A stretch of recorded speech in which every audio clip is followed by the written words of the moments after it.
इथले रस्ते, प्रमुख रस्ते चांगले स्वच्छ करणे, माती काढणे, पाण्याने धुणे, फुटपाथ साफ करणे, फुटपाथची डागडुजी करणे, रस्त्यांची डागडुजी करणे, फुटपाथ साफ धुणे आणि गल्ली बोळातले रस्ते देखील एकदम स्वच्छ करणे, पब्लिक टॉयलेट साफ करणे, ह्या सगळ्या अभियानाला आपण प्राधान्य दिलेलं आहे।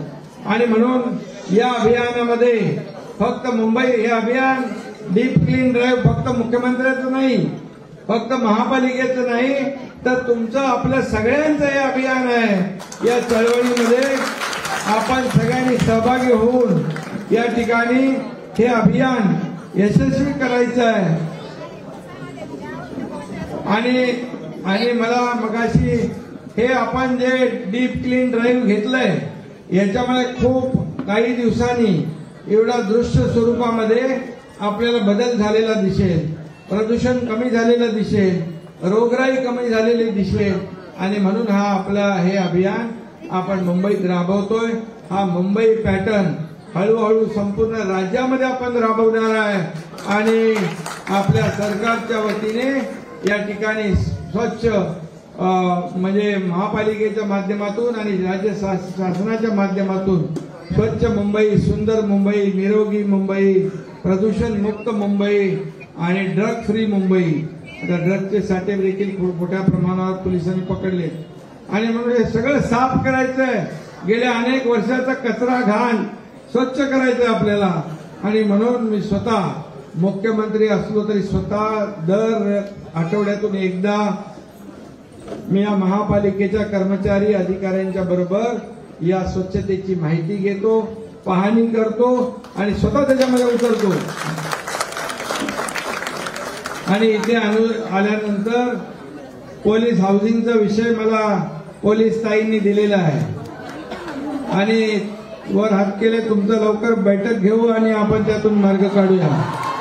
आणि एनटीसीचा विषय असेल, 200 पोलिसांचा जो विषय राहिलेला आहे त्या बाबतीत देखील आपण राज्य शासनाच्या वतीने निर्णय घेऊ। शेवटी मी काल तुमचा पोलिसांचा कार्यक्रम होता तिकडे गेलो होतो। पोलिसांना बीडीडी चाळीचा विषय आणि जेवढे विषय आहेत पेंडिंग आपल्याला मी सांगू इच्छितो। जे प्रकल्प गेले अनेक वर्ष रेंगाळलेले आहेत, डेव्हलपर सोडून गेले आहे, भाडं मिळत नाही, अशा अवस्थेत काही लोक राहत आहेत। त्यामुळे सरकारने ठरवलेलं आहे हे सगळे रखडलेले प्रकल्प शासनाच्या माध्यमातून टेकओव्हर केले जातील आणि मुंबई बाहेर गेलेला मुंबईकर आपण परत मुंबईमध्ये आणण्याचं काम करायचं आहे। आणि अरे काम झाल्यावर विजय करता। आणि त्यामुळे भवानी मातेच्या मंदिराचा पण विषय माझ्याकडे आलाय। या भवानी मातेचं मंदिर देखील या ठिकाणी चांगला आपण करू, महापालिकेची कुठेही बाधा येणार नाही। या पुनर्विकास प्रकल्पामध्ये मंदिराचं देखील चांगलं स्थान असेल आणि चांगलं मंदिर या ठिकाणी होईल।